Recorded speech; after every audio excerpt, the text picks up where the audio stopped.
அனைவருக்கும் ஆரோக்கிய வணக்கம். 11 மணிக்கு என்ன ஸ்நாக்ஸ் சாப்பிடலான்னு கன்ஃப்யூஷனில் இருக்கீங்களா? அப்போ இந்த ஃப்ரூட்ஸை சாலடாவோ ஜூஸாவோ செஞ்சு சாப்பிடுங்க.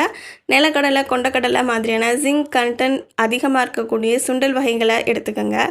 வாரத்துக்கு ஒரு தடவை முருங்கை சூப்போ தூதுவளை சூப்போ ஏதோ ஒரு சூப்பை நிச்சயமாக எடுத்துக்கோங்க.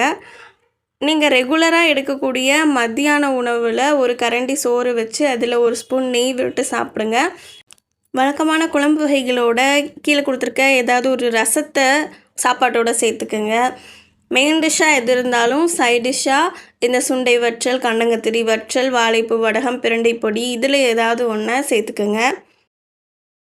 வெற்றிலை தாம்பலம் குளிர்காலத்துக்கான பக்கா காம்போங்க. சளி, ஜாயிண்ட் டிசீஸு, டைஜஸ்டிவ் ப்ராப்ளம் எல்லாத்தையும் நீங்கள் போட்ட ஒரு வெத்தலையால் உங்களால் டேக் கேர் பண்ணிக்க முடியும்.